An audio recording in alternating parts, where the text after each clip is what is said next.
आज की जय। रामचंद्र भगवान की जय।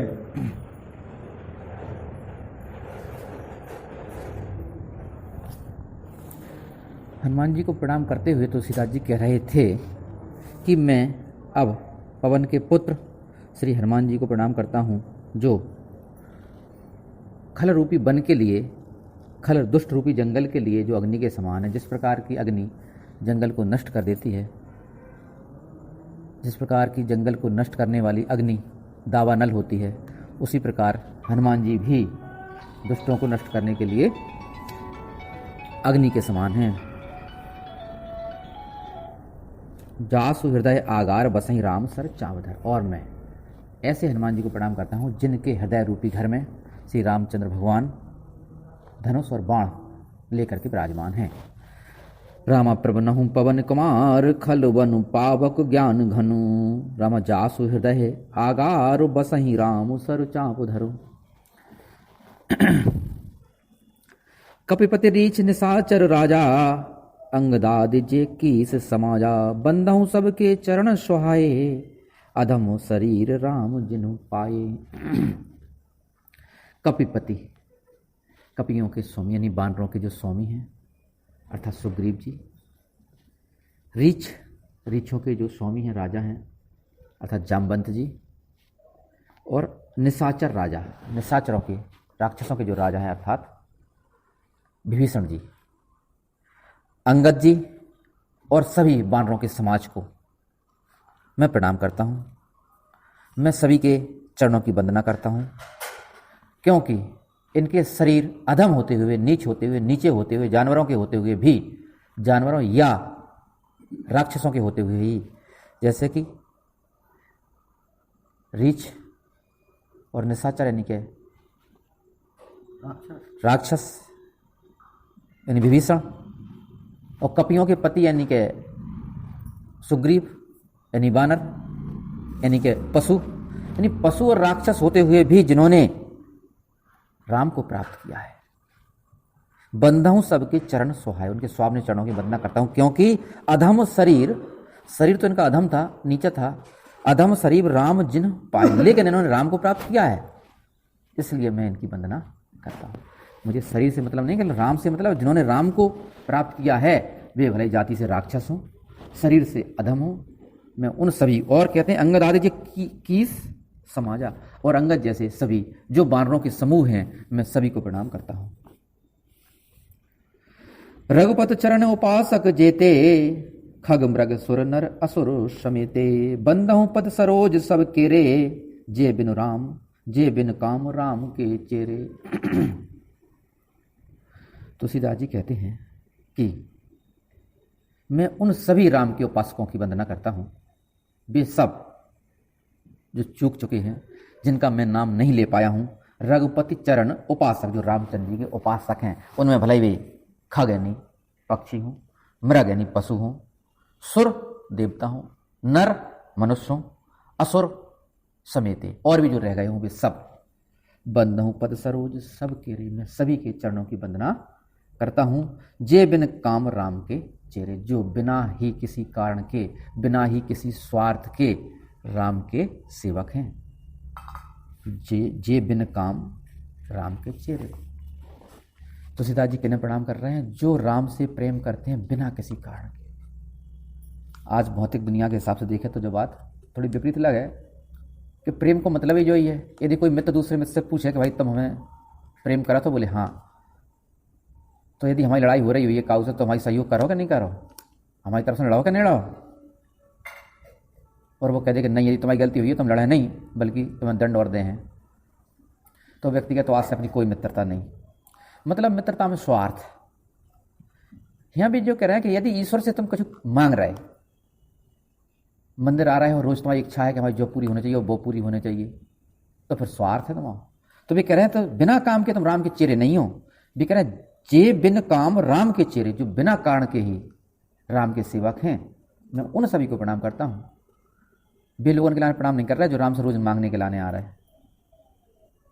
मांगने की बात नहीं, प्रणाम तो कर रहे हैं उन्हें जो बिना कारण के राम से प्रेम, यानी जो राम से कभी मांगते नहीं और प्रेम करते। प्रेम का मतलब ही है राम चेरे माने सेवक। सेवक का मतलब क्या है? सेवक कहूँ अपने स्वामी से मांगत नहीं है, तभी तो आपको नाम सेवक है। लेकिन अपने अपने भीतर टटोल के देखो, व्यक्ति रोज भगवान से दुनियादारी कितनी चीजें मांग रहा हो, हर क्षण मांग रहा हो, और अपने लाने तो मांग ही रहा हो। बदमाशी एक और है कि हे भगवान सबको भलो करियो, एक और पीछे से बदमाशी और बड़ी, हे भगवान नहीं हमारा तो करना ही है तुम्हें, कि हे भगवान सबको भलो करियो, शुरू हमसे करियो, जो और बड़ी बदमाशी है।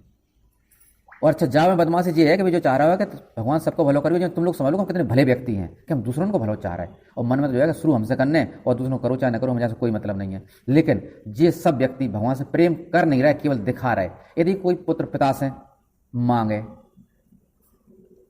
तो फिर वो कहला नहीं सकता कि हम पिता से प्रेम कर रहे हैं। पिता से कह रहा हमारा हक दो, हमारा जो हक है वो हमें दो, नहीं हम बंटवा लें अदालत से, तो प्रेम कर रहा वो पिता से। फिर पिता से मांग भर ले यदि वो तो ही प्रेम नहीं कर रहा, पिता देने के लाने तैयार भी है सहर्ष, लेकिन मांगना गलत हो जाए। पिता तो दे है ही, पिता मूड पर धर के थोड़ी ले, लेकिन पिता जब ही प्रसन्न हुई है जब बाद में बाप को पुत्र मांगे नहीं। तो मांग लो तो काय को चीरो, फिर काय को दास पिता को। वो पिता के दास होने के लाने मांगना जरूरी नहीं है। तो भी कह रहे हैं बंदा हूं पद सरोज सबके रे, सबके चरणों की वंदना करता हूं, जे बिन काम राम के चेरे। सुख सनकादि भगत मुनि नारद, जे मुनिवर विज्ञान विशारद। प्रभनहु सबहि प्रभनहु सबहि धरन धर सीसा, करहु कृपा जन जान मुनीषा। सुख यानी सुखदेव जी जिन्होंने भागवत की कथा कही, सनकादि ऋषि और नारद जैसे मुनि और भगवान के भक्त, और वे सभी मुनि जिन्हें विज्ञान में विशारद हासिल है, यानी विज्ञान में विशारद माने विज्ञान में विशेष योग्यता जिन्हें प्राप्त है। जे मुनिमर विज्ञान विशारद। पश्चिम का जो विज्ञान है वो 300 साल से ज्यादा पुराना विज्ञान नहीं है। भारत का जो विज्ञान है वो हजारों साल पुराना है। भारत की जो विज्ञान विशारद है वो हजारों साल पुरानी है।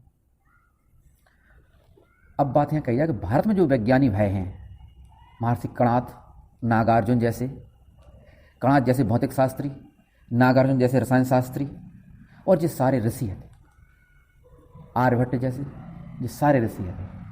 अपने यहाँ जितने भी भौतिक रसायन शास्त्री भाई वे सारे ऋषि थे, और वे विज्ञान में विशारद थे उन्हें, और साथ साथ वे ऋषि थे। लेकिन पश्चिम के न्यूटन हुए, आइंस्टीन हुए, कोई भी हुई पश्चिम की, वे विज्ञान में विशारद तो थी उन्हें, लेकिन भौतिक विज्ञान में केवल, आध्यात्मिक विज्ञान में नहीं।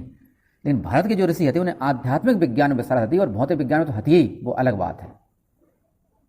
इसलिए वे सारे ऋषियों को, इसलिए तुलसीदास जी उनकी बात कर रहे हैं कि जे मुनि वर विज्ञान विशारद। मैं उन मुनियों को प्रणाम करता हूं जो विज्ञान में विशेष योग्यता धारण किए हुए हैं। महर्षि कणाद और नागार्जुन जैसे जिन्होंने लोहे को सोने बदलने की विधि तक लिख डाली, नागार्जुन जैसे रसायन शास्त्री, ऐसे इनको प्रणाम कर रहे हैं।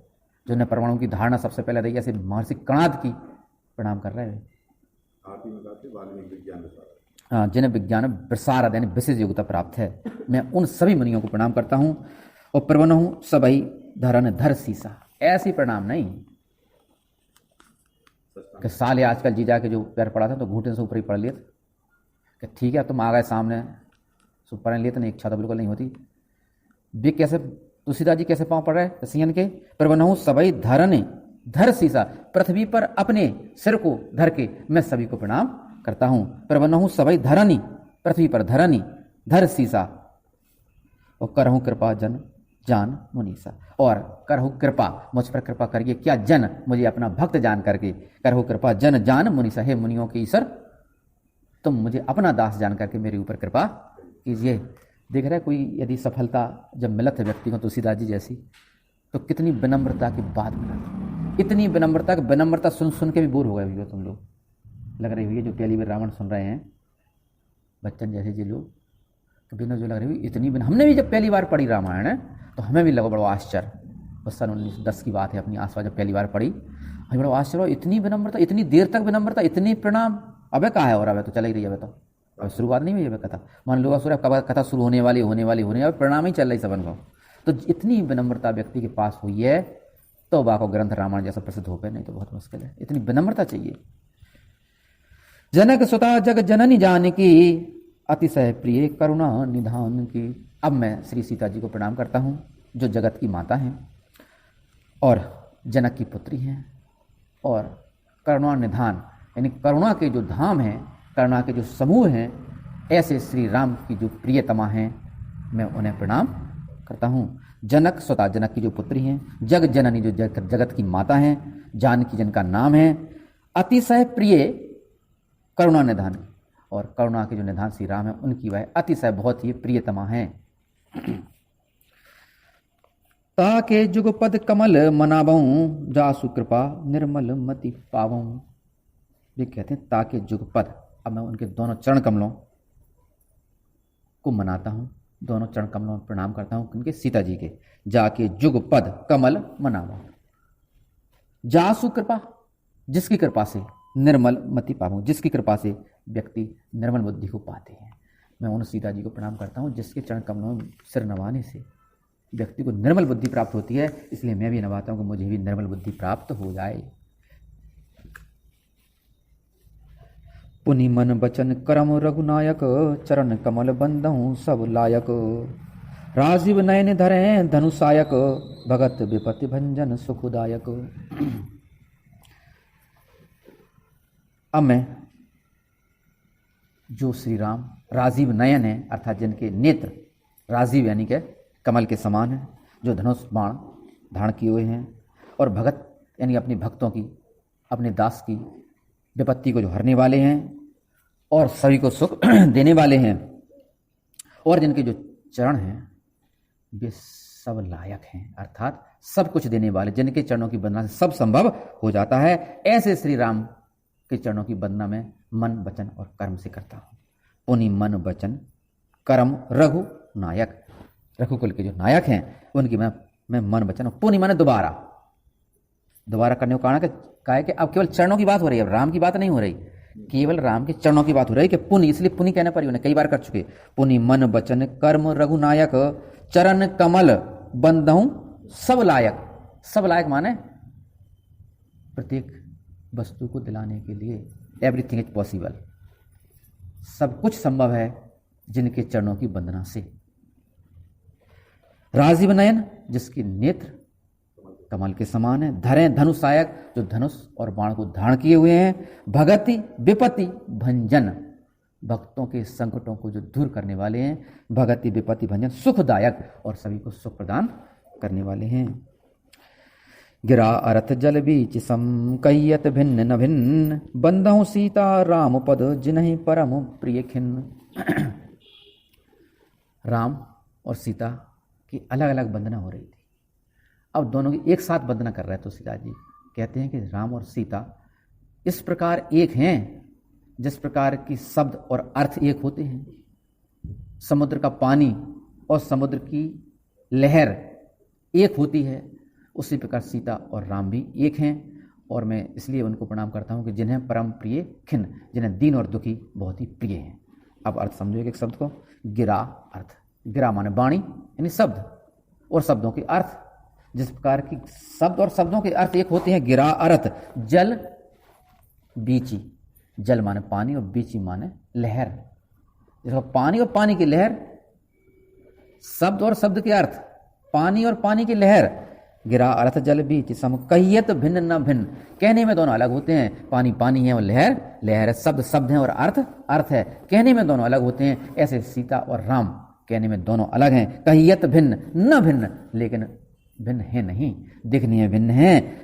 इसलिए बंदहूं सीता राम पद, इसलिए सीता और राम दोनों के चरणों को बंदहूं सीता राम पद जिन्हें परम प्रिय खिन्न, जिन्हें दीन और दुखी बहुत ही प्रिय हैं, जिन्हें जो है दीन दुखी प्रिय हैं। अब दो दीन दुखी प्रिय को मतलब है कि व्यक्ति, अच्छा दीन दुखी प्रिय हैं, ठीक है, तो हम दीन दुखी भाई जाते उनके सामने कपड़ा फाड़ फूड़ के पहुंचे जा रहे हैं, नहीं, ऐसा नहीं। दीन दुखी बनने नहीं है, ताकि उन्हें नाटक भी पसंद नहीं है, जो भी ध्यान रखो। अरे तुम दीन दुखी हुई हो तो उनसे कहा छुपा है, अपने आप ही तो है, लेकिन दीन दुखी बनने को प्रयास कर रहा था। जब भगवान के सामने लोग दर्शन कर रहे थे लोग, तो देखो कितने दीन और दुखी बनने को प्रयास कर रहे थे, जो नाटक है। और उन्हें बेवकूफ़ बना रहे हैं, उन्हें बेवकूफ़ बना रहे हैं, उन्हें भी दीन दुखी बन रहे हैं उनके सामने। अच्छा मंदिर पे आके हाँ खा रहे, बाहर जाकर सब भूल जा रहे हैं, तो बेवकूफ़ बना कौन रहा है? जो तो सोचो, जैसे आम जनता को बेवकूफ़ बना ले चापलूसी करके लोग बाग, ऐसे वो जो सोचा था कि हम भगवान को ही बेवकूफ़ बना लें। तो जब व्यक्ति भगवान से विनती करा था नहीं, तब बाकी की स्थिति देखो, और जब बाहर निकल के मंदिर की आम जनता से बात करा तब बाकी स्थिति देखो। भी कह रहा नहीं, जो वाकई में दीन दुखी है, हमें दिख रहा है, भी सब दिखा है, तो दीन दुखी बनने की आवश्यकता है। तो कहा कि ऐसी बातें सुनकर लोग कहा उल्टी पकड़ लेते कि अच्छा दीन दुखी प्रिय हैं तो हम दीन ही दुखी बनकर दिखाएं आज उन्हें। तो ऐसी पकड़ना नहीं है उल्टी बात। तो बंधु राम बंधु नाम राम रघुवर को, हेतु कृसानु भानु हिमकर को। अब मैं राम के केवल नाम की वंदना करता हूं। बंधु नाम राम रघुवर को, केवल नाम राम शब्द की। काहे के हेतु कृसानु भानु हिमकर को, क्योंकि जो कृसानु यानी अग्नि, भानु यानी सूर्य, हिमकर यानी चंद्रमा, जो तीनों को प्रकट करने के लिए जिम्मेदार है। राम के नाम से ही यह तीनों प्रकट हुए हैं। राम के नाम में इन तीनों का बीज समाया हुआ है। राम, रा, आद और रा, बड़ो आ, बड़े आ की मात्रा रा पे तो होगा रा और माँ, तीन ही अलग अलग समझने कैसे तीन से प्रकट हुए हैं। सूर्य यानी भानु और चंद्रमा और कृसानु यानी अग्नि। तो पहले कृसानु, कृसानु का में जो नीचे जो मात्रा लगी है वो है मात्रा का है रा की। तो जड़ कहाँ से आई? राम के रा से कृसानु की मात्रा आई। तो कृसानु की जड़ कहाँ से आई? यानी अग्नि की जड़ है राम को रा। अब भानु यानी सूर्य, भा पे बड़े आ की मात्रा भा कहाँ से आई? रा पे जो राम के नाम है, रा पे जो बड़े आ की मात्रा, रा बड़े आ की जो मात्रा है, बा से का भा भानु। तो भानु की जड़ का हो गई माँ, रा के बाद जो आ और आ। अब आ गई बात चंद्रमा की। चंद्रमा का ना हिमकर। तो जो माँ है राम के नाम में, जो माँ है वो हिम, हिम में जो माँ है वो वहीं से आओ राम से। तो राम के नाम में तीनों की जड़ समाई हुई है। यह तीनों राम के नाम से प्रकट हुए हैं, अर्थात तीनों के हेतु, तीनों के कारण। तो हेतु कृसानु भानु हिमकर को, अर्थात जो अग्नि, कृसानु माने अग्नि, भानु माने सूर्य और हिमकर माने चंद्रमा। हिमकर नाम का पड़ा हिम, हिम माने वर्फ यानी ठंडक, कर माने कर देने वाला, जो ठंडक पैदा करने वाला है, जो विश्राम देने वाला है। चंद्रमा को नाम भी संधि विच्छेद करो, हिमकर अर्थात ठंडक पैदा करने वाला। व्यक्ति दिन भर काम करे तो रात के आराम करते नहीं। वो बात अलग है, आज का समय बदला होगा, लोग रात दिन काम कर रहे हैं, मशीनें ऐसी चल गई कि अब दिन रात, वो अलग बात है। लेकिन जब तो सीताजी ने रामायण लिखी, जब ऐसी बात नहीं होती, दिन में ही काम होती, रात के आराम ही होता। तो हिमकर का, हिमकम का हिम माने ठंडक देने वाला, आराम देने वाला, व्यक्ति को तसल्ली देने वाला है, इसलिए वह नाम को हिमकर। हिम माने ठंडक पैदा कर देने वाला, व्यक्ति को आराम देने वाला। तो विधि हरि हरिमय वेद प्राण सो, अगुण अनुपम गुण निधान सो। और कहते हैं राम की महिमा बताते, राम के नाम की महिमा बताते हुए कहते हैं कि विधि हरि हरमय, ब्रह्मा विष्णु और महेश जिसमें समाये हुए हैं। विधि माने ब्रह्मा, हरि विष्णु, हर शंकर, मय माने समाये हुए हैं जिसमें, जिस राम के नाम में ब्रह्मा विष्णु और महेश समाये हुए हैं। हरि तो विधि हरि हरमय वेद प्राण सो, जो वेदों का प्राण है, जिसमें वेदों के भी प्राण समाये, किसमें? राम के नाम में वेदों के प्राण भी समाये हुए हैं। वो अगुण और जो कि निर्गुण हैं, इतने गुण होते हुए भी जो निर्गुण है, जिसका कोई रूप नहीं है। अगुण अनुपम, और राम का नाम ऐसा है जिसकी किसी से तुलना नहीं हो सकती। अनुपम, अनु उपमा, अनुपम माने अनु उपमा, जिसकी किसी से उपमा नहीं, जिसके जैसा कोई दूसरा नहीं है। अनुपम माने जिसके जैसा कोई दूसरा नहीं है। गुण निधान सो, और जो गुणों का धाम है, सारे गुण जिसमें समाये। दो ही बात है, देखो विरोधी नहीं समझी हुई है। अगुण अनुपम गुण निधान सो, गुण गुण भी समाये और अगुण निर्गुण भी है, यानी निर्गुण होते हुए भी सारे गुण समाये हुए। तो निर्गुण मतलब शरीर नहीं है भाई, गुण तो सब है। बिन पद चले सुने बिन काना, वो आनंद रहे सकल रस भोगी। मोह है नहीं और सारे गुण को पान कर लेते। कर बिन कर्म करे विधि नाना, और हाथ है नहीं, कर बिन कर्म करे विधि नाना, सारे काम कर लेते। तो विशेष युक्ति अलंकार है, विशेष युक्ति। तो अगुण अनुपम गुण निधान सो, महामंत्र जो जपत महेशु, और काशी मुक्ति हेतु उपदेशु। अब राम के नाम की महिमा बताते हुए आगे कहते हैं कि राम का जो नाम है वह महामंत्र है, मंत्रों में सबसे ऊपर। सबरी से भी कहें, सबरी से जब वे नवद भक्ति के हैं तब कहें मंत्र जाप कर दृढ़ विश्वासा पंचमी भगति सुवेद प्रकाशा। मेरे नाम का जो जाप है वो 5वें नंबर की भक्ति है। मंत्र जाप कर दृढ़ विश्वासा पंचमी भगति सुवेद प्रकाशा, ऐसा राम का जो नाम है। इसलिए वे कहते हैं कि यदि कोई मंत्र का जाप करना है तो महामंत्र का जाप करो, और महामंत्र है राम का नाम। तो महामंत्र जो जपत महेशु, और जिसको श्री शंकर जी लगातार जपते इसलिए तो महामंत्र है। महामंत्र जो जपत महेशु, और कि व्यक्ति बिना कारण के जो दो बातें यहाँ है, कहूँ का शंका हो के जो कहूँ तो कहता है कि हम तो बिना कारण के रामायण करा, और बिना कहूँ ऐसी बात करा तुलसीदास जी कि बिना कारण के कोई बात नहीं करा। देखो जब वे अपनी तरफ से बात कराते हैं कहूँ भी तो विरोधाभास है बहुत, रामायण में भी विरोधाभास है। यदि होश से बैठो तो बहुत विरोधाभास लगे कि जब भी जो कहते हैं हम तो अपनी स्वांता सुखा के लाए रामायण लिख रहे, तो फिर बोले कारण से का लेने देने। भी वाकई में स्वांता सुखा की लाइन लिखी, उन्हें कारण से कोई मतलब नहीं है। क्या पहले कह रहे थे जो बिन काम राम के चेहरे, तब भी तो जनता इलाज तक कह रहा है कि जो राम से प्रेम करते हैं बिना किसी कारण के, तो बेकार कारण खोजें। लेकिन नहीं कहा, जनता बिना कारण के कोई बात मानने वाली नहीं है। जनता से कोई बात करो तो जाके फायदा बताओ, जैसे लाभ का मिले। तो तुलसीदास जी ने आम जनता के लिए लाभ भी गिनाए हैं दूसरी लाइन में। इसलिए उन्हें चौपाई सबसे ज्यादा उन्होंने बहानो चौपाई को लाया है कि हर चौपाई के आधे भाग में उन्हें संदेश दाव है, और दूसरे भाग में बाकी लाने उन्हें फायदा बताई। उन्हें जैसे कि तुम बिना फायदा के मानने वाली, उन्हें पता होता कि जनता बिना फायदा के मानने वाली नहीं है। तो ये क्या कह रहे हैं कि महामंत्र जो जपत महेशु, एक से नहीं, शंकर जपत सो क्या करें हम, मैंने शंकर जी जपत हम जपन लगे, इतनी से जपने वाले नहीं थे व्यक्ति। तो उन्हें कहा कही काशी मुक्ति हेतु, काशी में जाकर मुक्ति तो चाहता हो कि नहीं चाहता सब, जो तो सबकी इच्छा है कि हमें मुक्ति चाहिए, परम स्वतंत्रता चाहिए, तो चाहिए। तो फिर भी कह रहे हैं कि काशी मुक्ति हेतु उपदेशु, यह काशी में मुक्ति पाने के लिए परम उपदेश है। जिस उपदेश से काशी में मुक्ति प्राप्त होती है यह वही उपदेश है, यह वही मंत्र है जिसके जाप से जो काशी में रह करके, जो काशी में मृत्यु प्राप्त करके व्यक्ति को मुक्ति प्राप्त होती है, वही मुक्ति इस राम के नाम के जाप से प्राप्त हो सकती है। इसलिए कहते हैं तुलसीदास जी कि काशी मुक्ति हेतु उपदेशु, काशी में, काशी जैसी तुम्हें मुक्ति चाहिए यदि तो महामंत्र का जाप करो। और कहते हैं जैसे शंकर जी से हम जपते हैं, यदि शंकर जी के से तुम्हें भरोसा नहीं हो रहा हो तो वे कह रहे ठीक है मुक्ति पे तो भरोसा है, मुक्ति प्राप्त हुई है तुम्हें, वो मुक्ति जो काशी में मरने से प्राप्त हो। अच्छा काशी में मरने से मुक्ति प्राप्त काय हो जाओ, कारण का है? काशी में मुक्ति प्राप्त करने का एक ही कारण है कि जितना भी आध्यात्मिक ज्ञान है वो सब काशी में दो जाता है समय पर। अब और भी कई केंद्र खुल चुके हैं, लेकिन तुलसीदास जी के समय पे केवल काशी एक ऐसी नगरी थी जहां आध्यात्मिक ज्ञान की पढ़ाई होती। तो कहूँ यदि आध्यात्मिक ज्ञान चाहिए तो वह काशी जाने पड़ता। और जब कोई व्यक्ति काशी जाए तो माहौल ही वही है आध्यात्मिक ज्ञान को। और आध्यात्मिक ज्ञान जब वाय हो जाए तो आध्यात्मिक ज्ञान को लक्ष्य का है, आध्यात्मिक ज्ञान को परिणाम का है, आध्यात्मिक ज्ञान को परिणाम ही मुक्ति है। और जब तुम काशी में रहे हो तो आध्यात्मिक ज्ञान हुई, आध्यात्मिक ज्ञान हुई तो मुक्ति तुम्हें स्वभाव मिलने ही मिलने हैं। मुक्ति प्राप्त करने को तुम्हें काशी में जाए, कोई प्रयास थोड़ी करने कि अब तुम काशी में पहुंच गए, हाँ बोले अब प्रयास करें हम मुक्ति को, कोई प्रयास नहीं करने। तुम तो काशी में पहुंच भर गए, बस समय की बात कर रहे हैं हम आज की नहीं, बस में तुम काशी पहुंच गए तो चारों तरफ वही माहौल है। और जब वही माहौल है तो आध्यात्मिक ज्ञान तुम्हें हो जाए, और आध्यात्मिक ज्ञान को परिणाम मुक्ति है। अज्ञान से मुक्ति का ज्ञान माने ज्ञान से मुक्ति, और ज्ञान से मुक्ति पर वही तो मुक्ति है। अज्ञान से मुक्त तो है ही प्रत्येक व्यक्ति, मुक्त है कि अज्ञान समझ में आ जाए कि हम मुक्त हैं, जिसको नाम तो ज्ञान है, समझ में भर आ जाए कि हम मुक्त हैं।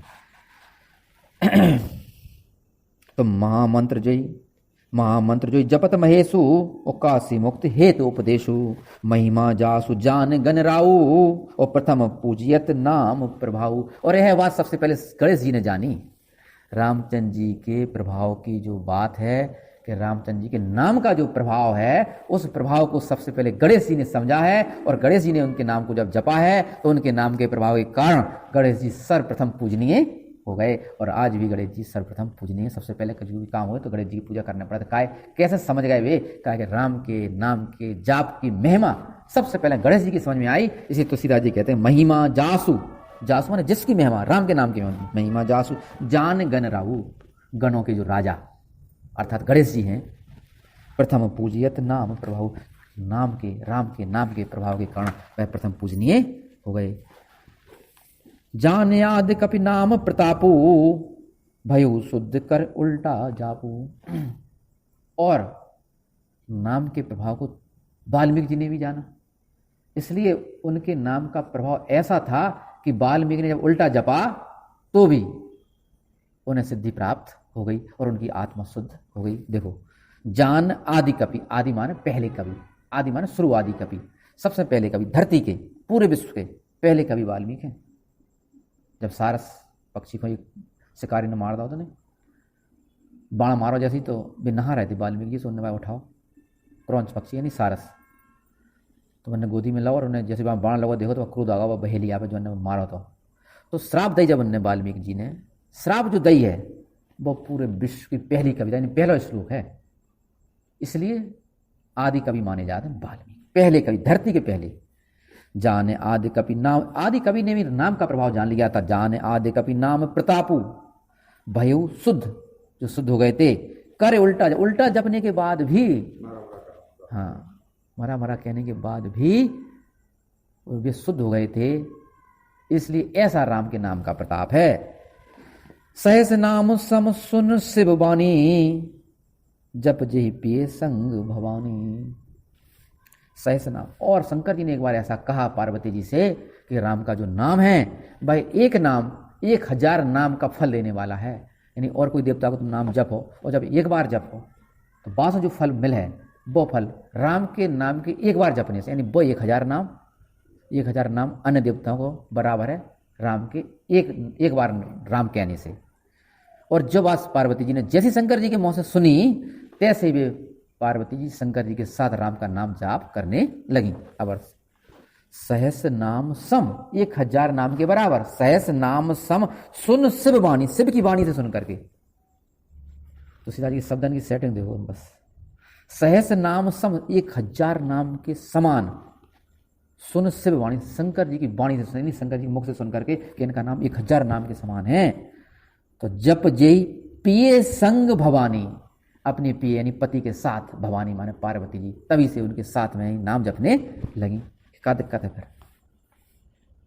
अब शंकर जी देखो, हर से हेतु हेर हर ही को, ओ किए भूषण तिये भूषण ती को। अब शंकर जी को देखो कहा है, हर जब उन्होंने देखा कि पार्वती जी अपने हृदय में श्री राम के नाम का जाप कर रही हैं, तो फिर उन्होंने पार्वती जी को, जो सभी स्त्रियों के लिए आभूषण के समान है, जो सभी स्त्रियों का आभूषण है, आभूषण माने का सुंदरता बढ़ाने वाला तो स्त्रियों को अपनी सुंदरता बढ़ाने हैं, यदि आभूषण धारण, जैसे आभूषण धारण करने से सुंदरता बढ़े, ऐसे ही यदि स्त्रियों को सुंदर होने हैं तो पार्वती जी की भक्त हो जाएं। तो सबसे बड़ा आभूषण का है, स्त्रियों का सबसे बड़ा आभूषण है पार्वती जी। तो बेस पार्वती जी सभी स्त्रियों के लिए आभूषण है, उनको ही शंकर जी ने अपना आभूषण बना लिया, उनको ही। देखो अब अर्थ, हर से प्रसन्न हुए शंकर जी, हर से हेतु हेर देख करके, हर ही को, हर मन शंकर ये वो यानी हृदय में, जब उन्होंने देखा कि पार्वती जी हृदय में राम का नाम जप रही हैं, तो किए भूषण तिये, तिये माने जो स्त्रियों के आभूषण हैं पार्वती जी, भूषण ती को, भूषण उन्हें ही, ती को नहीं उन्हें, पार्वती जी को ही अपना आभूषण बना लिया। जो सभी स्त्रियों के आभूषण स्वरूप हैं, ऐसी पार्वती जी को उन्होंने अपना आभूषण बनाने, यह मान करके यह तो राम का नाम जप रही हैं। इसलिए मैंने जो आभूषण है सभी स्त्रियों को, उन्हीं को डायरेक्ट आभूषण बनाओ, नहीं डायरेक्ट स्क्वायर चढ़ गई नहीं सुंदरता पे, कि व्यक्ति आभूषण को धारण करके सुंदर बने। तो जो व्यक्ति आभूषण को धारण कर ले और सुंदर बन जाए, वही को तुम आभूषण बनाओ, नहीं क्या पूछने।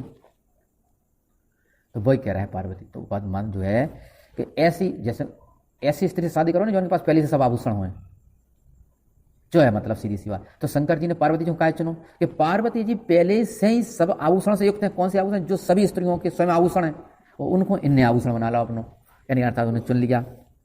तो नाम प्रभाव जान सिय नीको, कालकूट फल दीन अमी को। तो नाम प्रभाव, और जब शंकर जी ने राम के नाम को प्रभाव को जाना, और उसी नाम के प्रभाव के कारण वे कालकूट जहर पी गए, और वह कालकूट जहर भी उनके लिए अमृत के समान हो गया।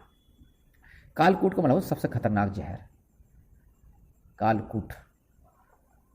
मैंने जहरन में, जो जहरन के जो नाम है उनमें सबसे ऊपर को जो जहर है, यानी जो उनकी भाप से ही व्यक्ति मर जाए, खाने की आवश्यकता नहीं है, भाप से बाकी की बात समझ मंथन जब कालकूट निकला तो बाकी भाप से मरने लगे थे लोग। कालकूट का मतलब है सबसे ऊपर वाला जहर, लेकिन वो भी अमृत बन गया काय के राम के नाम के प्रभाव के कारण। तो नाम प्रभाव जान शिव नी को, अच्छी तरह समझ करके कि राम के नाम का प्रभाव ऐसा है, तो कालकूट, उन्होंने कालकूट जब पिया तो फल दीन अमी को, अमी माने अमृत का फल मिला उन्हें। अमृत को फल कहाँ मिलो शंकर जी को? विष पी के अमृत जैसा फल कैसे मिलो? कहा कि अमृत पी के व्यक्ति अमर होता, और शंकर जी विष पी के अमर हो गए। पहले तो वे देव ही कहलाते, और विष पीने के बाद महादेव कहलाने लगे। जो पदवी उन्हें मिली महादेव, देवताओं में जो सबसे महान है, और उन्हें जहर पीने के बाद मिलो जो नाम, देव को नाम मिलो, महादेव को कब है कि जब उन्हें जहर पियो, तो जहर पियो तो अमर हो गए महादेव के रूप में। तो अमर कौन ने करा उन्हें? जहर ने। तो जो अमर कर दे वो जहर है का? वो तो अमृत है। तो का पियो? फिर उन्हें जहर नहीं पियो, अमृत पियो। इसलिए तो कह रहे कि कालकूट फल, कालकूट ने फल दिया, कालकूट फल दीन अमी, अमृत का फल दिया उन्हें। बरसा ऋतु रघुपति भगते, तुलसी साल सुदास, राम नाम बर वरन जुगो, सावन भादव मास। यदि वर्षा ऋतु रघुपति भगत, रामचंद्र जी की जो भक्ति है उसे यदि हम वर्षा ऋतु माने, रामचंद्र जी की भक्ति को वर्षा ऋतु, और तुलसीदास जी कहते हैं कि तुलसी साल सुदास, जो उनके सुंदर दास हैं, जो उनके भक्त हैं राम के, उन्हें माने हम धान, धान का पौधा साली, धान का यदि हम पौधा माने तो पानी की आवश्यकता है। तो राम नाम बर बरन जुग, सावन भादव मास। तो फिर और वर्षा कब आया है? सावन और भादव में। तो सावन भादव में वर्षा आ है, तो वर्षा चाहिए है, तो चाहिए तो सावन भादव आना चाहिए। तो सावन भादव कहाँ है? ये कह रहे राम के नाम में जो रा और माँ है, तो एक सावन है और एक भादव है। तो राम को नाम रा और माँ, एक सावन और एक भादव, यानी राम को नाम है, सावन भादव है, और सावन यदि भादव है तो वर्षा है, और वर्षा है तो फिर धान खिलाने अनुकूल परिस्थिति है, और अनुकूल परिस्थिति है तो फिर वर्षा, फिर अनुकूल परिस्थिति में तो फले फूलो, बिल्कुल ही। तो फले फूल, यदि फलने फूलने हैं धान को, तो क्या करें? यानी धान माने भक्ति, भगत लोग हैं, वे धान की तरह हैं। तो वर्षा ऋतु रघुपति भगत, वर्षा जब हुई है तो वर्षा ऋतु रघुपति भगत, राम की जो भक्ति है वह वर्षा ऋतु। लेकिन आए का वर्षा ऋतु? तुलसी साल सुदास, यदि जो सुंदर उनके दास हैं वे चाहे तो उनके लिए तो चाहिए, तो वर्षा चाहिए कौन है? धान के लाने, धान को है भक्त, भक्त नहीं को तो वर्षा चाहिए, धान को ही तो वर्षा चाहिए। तो वे कह रहे हैं तो फिर क्या करना है? बोले सावन भादों को बुलाओ। तो सावन भादव कहाँ है? बोले राम के नाम में रा और माँ है। तो राम नाम बर बरन जुग, राम नाम बर माने जो अक्षर है, बर माने श्रेष्ठ अक्षर, राम नाम बर बरन जुग, दोनों ही रा और माँ, सावन भादव, यही सावन भादव मास है, इसलिए राम का नाम जपो।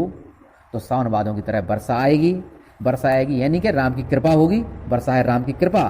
तो जो भक्त हैं वह धान की तरह हैं, तो फिर धान निश्चित फले फूलेगी। बोलो रामचंद्र भगवान की जय, बोलो हनुमान जी महाराज।